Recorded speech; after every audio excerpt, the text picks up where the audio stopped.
My sister stood up in the middle of my wedding ceremony, right as my husband was about to say his vows, and announced that she was pregnant. Not before the ceremony. Not after. Not at the reception dinner with a champagne toast. During. While I was standing at the altar in a dress I had spent 4 months saving for, while my hands were shaking with happiness, while the only thing I wanted in the entire world was to hear the man I loved say the words he had promised to say, my sister stood up, cleared her throat, and made it about herself. And the worst part? She had planned this wedding. She had volunteered. She had sat across from me at my kitchen table with a notepad and told me she wanted to give me the most beautiful day of my life. I believed her. I trusted her. I handed her everything. And I had no idea, not one single idea, that she had been using every single piece of that access for something else entirely. Before I go any further, I need you to sit with something. Because this story is not just about one moment at an altar.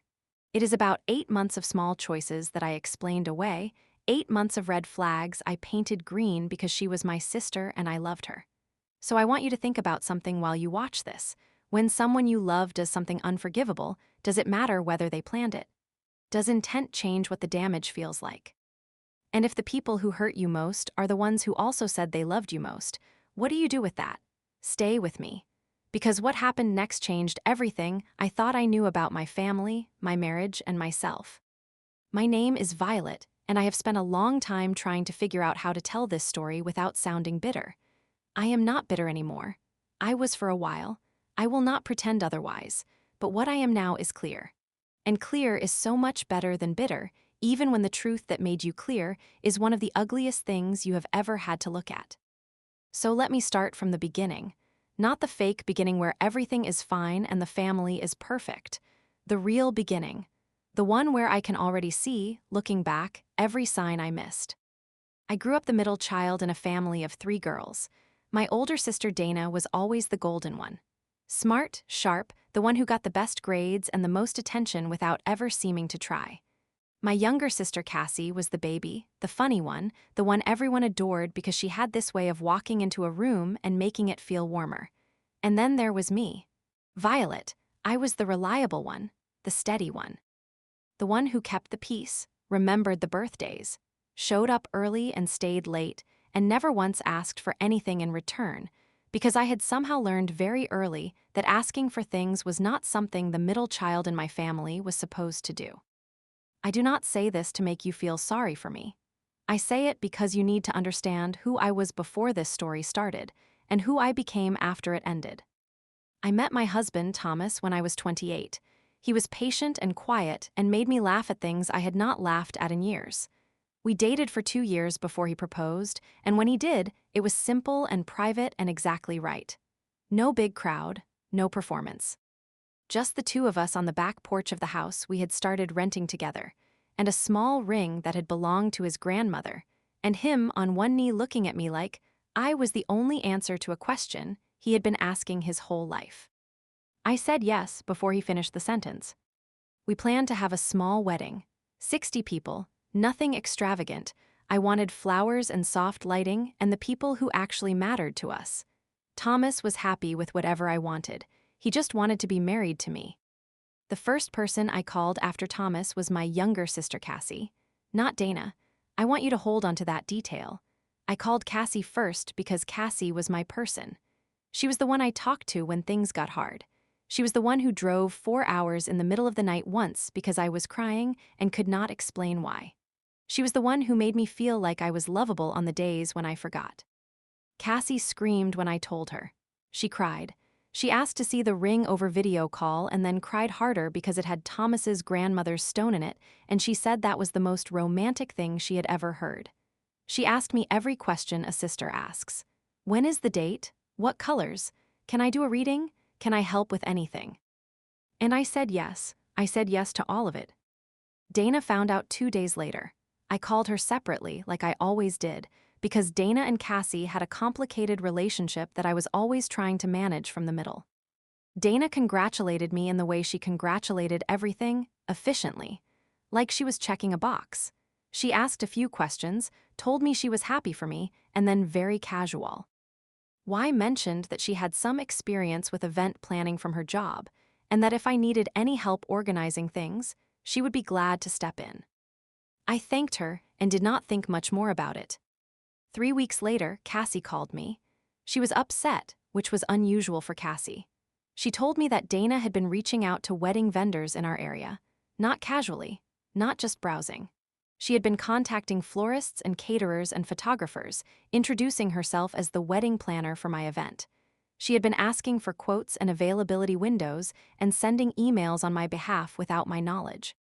I felt something cold move through my chest when Cassie told me that, but I pushed it down. Because this was Dana, and Dana was efficient, and maybe she was just trying to help in her very Dana way. I told Cassie I would talk to her. I told her not to worry. That phone call between me and Dana lasted 45 minutes. By the end of it, Dana had convinced me that she was trying to do something kind. That she had noticed I was overwhelmed with work and she wanted to take some of the weight. That she had only reached out to vendors to get preliminary information. Nothing was confirmed, nothing was booked. She would not do a single thing without my approval. She sounded genuinely hurt that I had questioned her. And I backed down. I said thank you. I said I was sorry for misreading it. And 2 weeks later, I made the decision that I would regret for the rest of the year that followed. I asked Dana to help plan the wedding. I did not give her everything at once. I want you to know that. I was not careless. I told her she could coordinate vendors and keep track of the timeline, but that every decision went through me first. I told her Cassie was still doing a reading and still involved. I told her the vision was mine. Dana agreed to all of it. She sat at my kitchen table with a notepad. She made a list. She smiled and said this was going to be the most beautiful wedding our family had ever seen. The first 2 months went smoothly enough. Dana sent me vendor options. She organized everything into a shared folder. She kept a running budget spreadsheet and updated it weekly. She went with me to 2 venue walkthroughs and asked the right questions. I started to relax. I started to think I had been unfair to her in my head, that maybe this was Dana finally stepping up as a sister, finally deciding she wanted to be close to me in a way she had never quite managed before. I told Thomas that I thought my relationship with Dana was changing. He listened, like he always did, and then he said something I should have written down. He said he hoped I was right, but that I should pay attention to how she made me feel, not just what she was doing. I loved Thomas for 1,000 reasons, but one of them was that. Month 3 is when things started to shift. Slowly. The way things always shift before you realize they are moving. Dana started making small decisions without telling me first. Not big ones. Not ones I could point to and say, that is wrong, that is a problem. Small ones. She switched our original florist to a different one, told me afterward that the first one had availability issues, which was true. I confirmed it later. She moved our rehearsal dinner reservation by 30 minutes without asking, said the time worked better for the restaurant. She added 2 people to the guest list, her work friends, and when I asked about it, she said she had assumed I would want them there since they were practically family to her and she had talked about my wedding so much. Each individual thing had an explanation. Each individual explanation sounded reasonable. But something in me was beginning to feel the weight of all of them together. Cassie noticed it before I named it. She called me one night, about 3.5 months into the planning process, and she said very carefully, "Violet, do you ever feel like this stopped being your wedding?" I told her she was being dramatic. She went quiet in the way Cassie went quiet when she knew she was right but loved you too much to push. I was not sleeping well around this time. Thomas noticed. He would find me sitting in the kitchen at 2 in the morning going over vendor emails on my laptop, cross-referencing things Dana had said with receipts and confirmations, trying to figure out if I was imagining a pattern or whether there really was one. He sat with me a few of those nights. He did not tell me I was paranoid. He helped me look. And then in month 4, we found something. It was not dramatic. It did not arrive with a flashing light. It was a single email in the shared planning folder that had been filed in the wrong subfolder. A vendor confirmation from the photographer Dana had hired for the wedding, except the contract was not in my name. It was in Dana's name. And the email address on the account, the contact email for the client on the photographer's file, was Dana's personal email. Not mine, not the shared planning email we had both agreed to use. Dana's personal account with a note in the confirmation that said, "We look forward to working with you on your event." Your event. I read that twice, 3 times. I showed it to Thomas and watched his face change. I did not call Dana that night. I wanted to, but something told me to wait. Something told me to look further before I said a word. So Thomas and I spent the next 2 evenings going through every file in that shared folder, comparing email threads, checking confirmation documents, looking at every vendor agreement. What we found was not a smoking gun, not one catastrophic thing. What we found was a mosaic. Multiple vendor documents where Dana was listed as the primary contact, not me.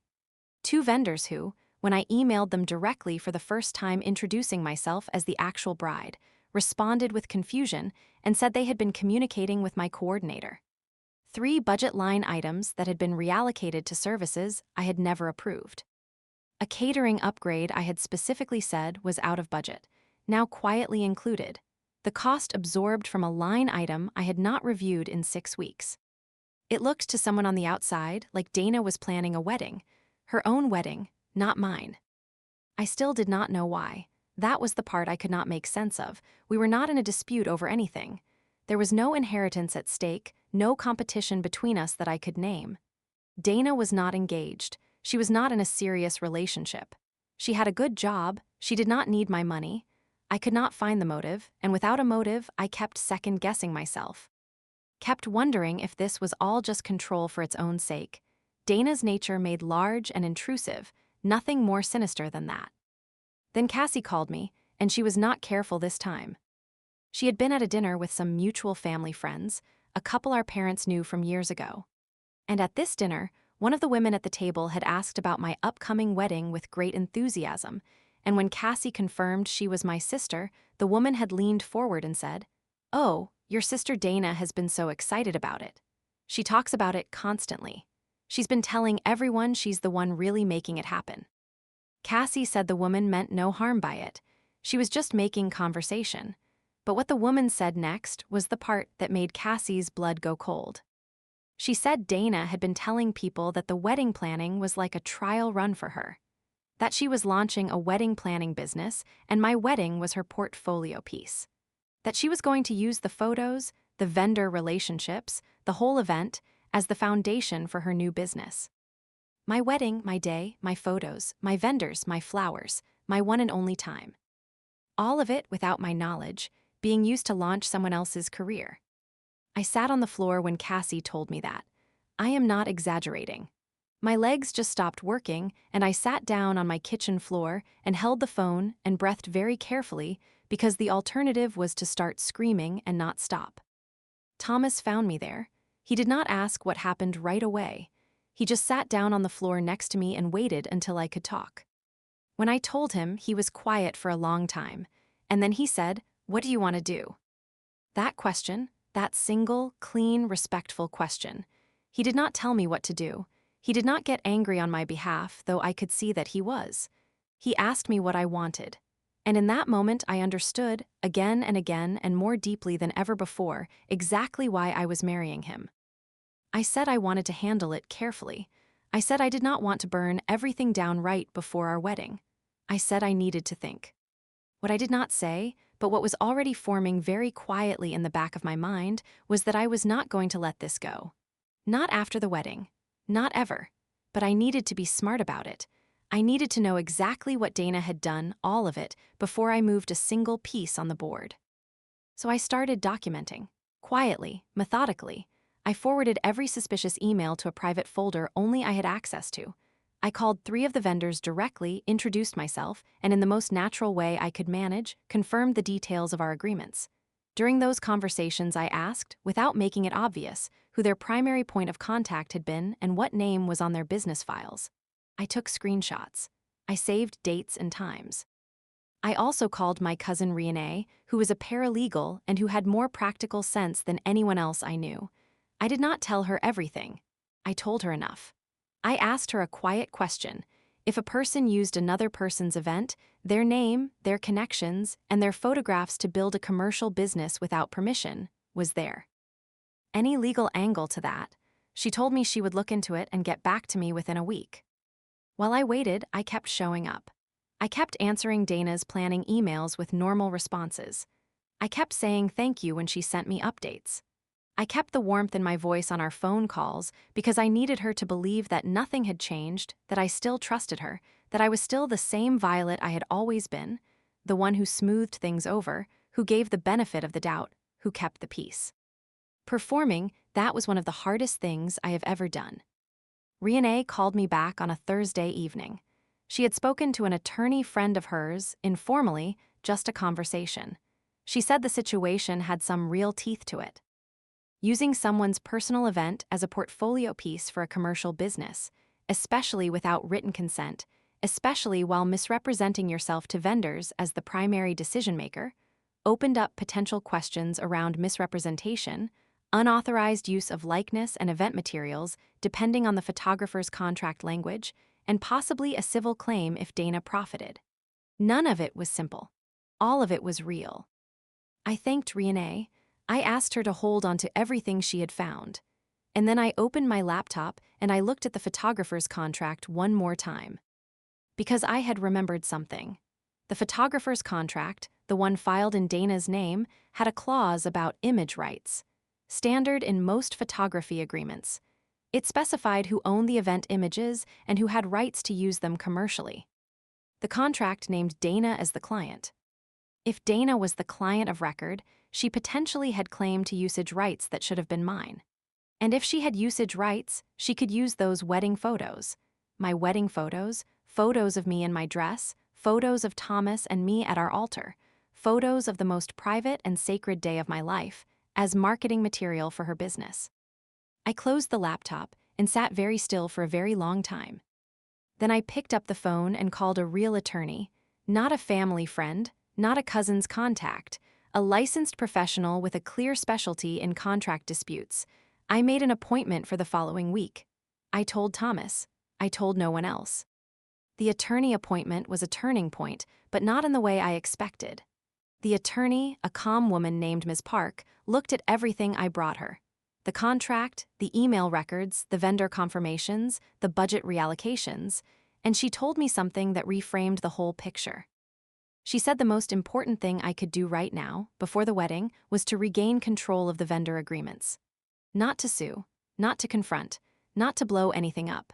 Just to quietly, legally, and politely replace myself on every contract as the primary client of record. She said I had the right to do that as the actual bride. She said that most vendors, when approached by the actual paying client in an honest and professional way, would cooperate. She said that once I was the client of record, any future use of those images or vendor relationships by Dana would be without authorization. She said do it before the wedding, quietly, without drama, and document every step. I walked out of that office feeling something I had not felt in months. Not anger, not hurt, control. Over the next 10 days, I contacted every single vendor on our list. I did it in a way that was truthful and professional. I introduced myself as the bride, confirmed I was the paying party, explained there had been some administrative confusion with the planning process, and asked them to update the client of record to my name and my contact information. I sent a written request to each one. I followed up until I had written confirmation from each of them. The photographer was the most important call. I was nervous about it. I did not know how Dana had presented herself, how deep the relationship was, whether the photographer would push back. But when I explained the situation simply, that I was the bride, that I was the one who had paid the deposit, which was true, Thomas and I had paid all vendor deposits from our joint account, the photographer was completely cooperative. She was actually apologetic. She said she had not realized there was any confusion and that she was glad I reached out. She reissued the contract in my name within 48 hours. Dana never knew any of this was happening. She was still sending me cheerful planning updates, still texting me fabric swatches and catering menu options, still signing her texts with heart emojis and calling me her beautiful bride-to-be. I answered every single one with warmth. I even sent her a thank you gift basket 2 weeks before the wedding, candles, chocolates, a handwritten card that said I could not have done any of this without her. I meant every word, just not in the way she thought. I had a LSO by this point told Thomas everything, all of it, Every document, every vendor call, every legal conversation. He had gone very quiet when he understood the full picture. He had asked if I wanted to remove Dana from the wedding entirely. I said no. I said I had a different plan. He looked at me for a long moment and then nodded and said, "Then I trust you." That meant everything. The week before the wedding, I told Cassie, carefully and only what she needed to know. I told her that I had discovered something about how Dana had been managing the planning, that I had handled it, and that I needed her to do one specific thing on the wedding day: stay near me. Cassie did not ask many questions. She just said, "Always." The wedding was on a Saturday in October. The venue was a converted farmhouse with string lights and old wooden beams and fields that turned gold in the afternoon. It was exactly what I had wanted. And for one morning, one single morning, I let myself just feel it. I got ready with Cassie and two of my closest friends, and Cassie did my hair, and we played the songs we had loved since we were teenagers. And for those few hours before the ceremony began, it was exactly the kind of day I had always imagined. Dana arrived and came straight to me and told me I looked breathtaking. She was wearing a deep blue dress, and she looked composed and beautiful, and not one thing about her face gave anything away. She hugged me and said she was so proud of everything they had built together, and I smiled and said I felt the same. Cassie caught my eye over Dana's shoulder. The ceremony began at 4 in the afternoon. The light was exactly right. Thomas was standing at the altar when I walked down the aisle, and I watched his face change when he saw me, and every other thing in the world fell away for a moment. Just him, just me, just this. We had written our own vows. Thomas went first. He had barely spoken 4 sentences when it happened. A sound, a chair scraping back, a figure standing. "Dana." She stood up from her seat in the second row, and in a voice that cut through the ceremony like a bell, she said the words that I will never forget as long as I live. She said, "I'm so sorry I can't hold this in anymore. I'm pregnant." The silence that followed was the loudest thing I have ever heard. Thomas stopped mid-sentence. The officiant went still. 140 years of social conditioning told every single person in that venue to make a sound, to react, to do something, and instead the entire room just froze. Dana looked at me. Her expression was, and I have spent a great deal of time trying to find the right word for this, complicated. There was genuine excitement on her face. There was also something that looked, in that fraction of a second, very much like triumph. Then she seemed to realize what the frozen silence meant, and the triumph flickered. And she said, more quietly, "I'm sorry. I thought it would be beautiful to share this here with everyone, with family." Cassie was on her feet in less time than it takes to breathe. Not loud, not dramatic. She walked to Dana, put her hand gently but firmly on Dana's arm, and said in a voice quiet enough that only the first few rows could hear, "Now is not the time. Sit down." Dana sat down. Cassie returned to her seat.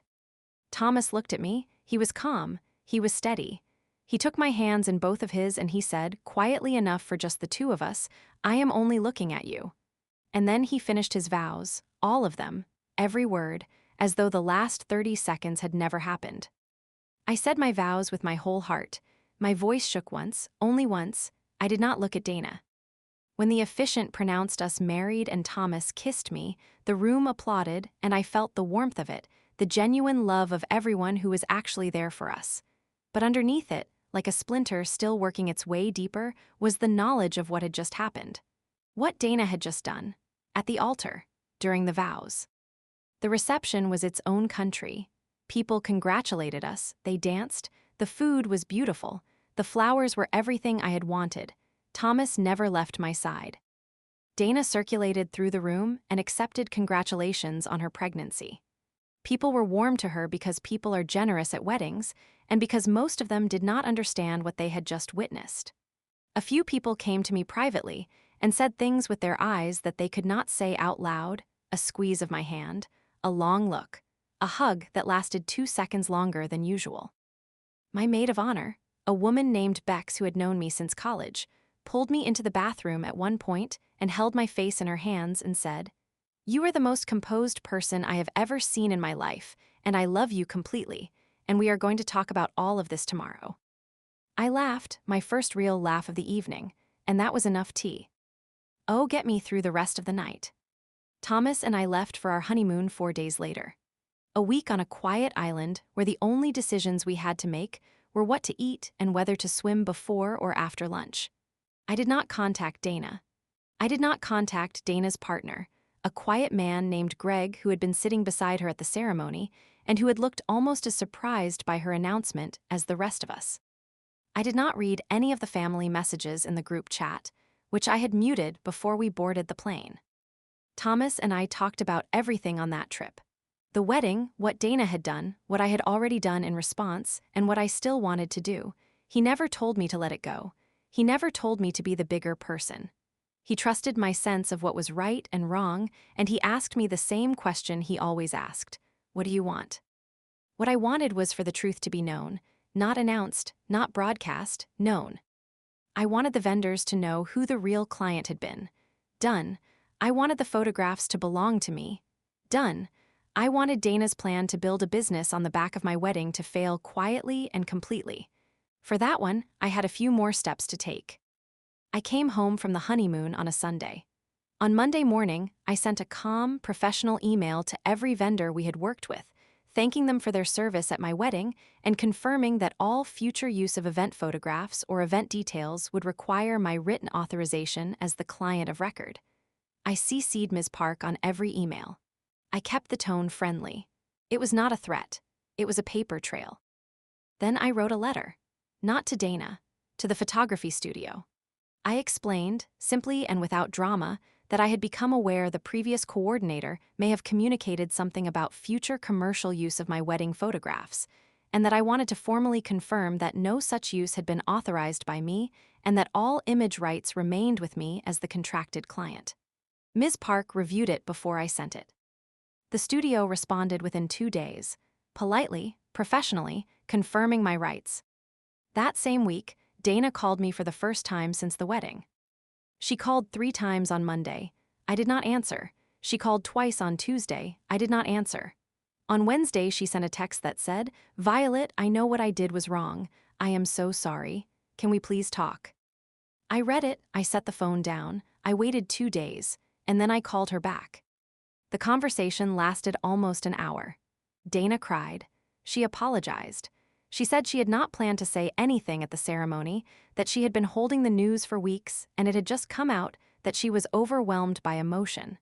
She said she loved me, and she had not meant to hurt me, and she was so sorry. I listened to all of it. And then I said, very calmly, that I wanted to talk about something else. I told her I knew about the business plan. I told her I knew she had positioned my wedding as her portfolio launch. I told her about the contracts, the vendor emails, the client of record issue, and what I had done to address it.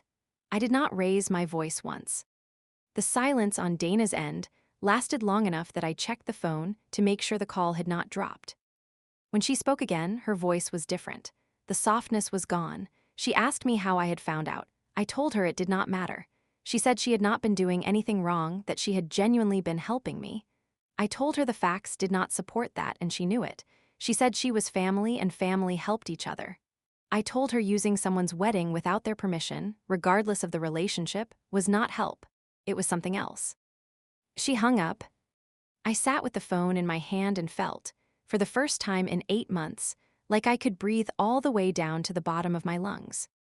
The family fallout came in waves. My mother called first, 2 days after my call with Dana. She said Dana was devastated. She said the pregnancy was making everything more emotional. She said, could I find it in my heart to be gentle right now? I told my mother I loved her, I was glad for Dana's pregnancy, and I was not interested in being asked to minimize what had happened to my wedding day. My mother went quiet and then said she understood, and I believed her, and the call ended better than it started. My father called next and was more direct. He said Dana had made a mistake, yes, but that I had also apparently been documenting and lawyering up, and did I think that was really necessary for a family disagreement? I told him a family disagreement was when you argue about whose turn it is to host Christmas. What Dana had done was attempt to misappropriate my wedding for commercial gain while simultaneously humiliating me in front of everyone I loved at the most important moment of my life. He was quiet for a while. Then he said he needed to think about that was more than I expected from him.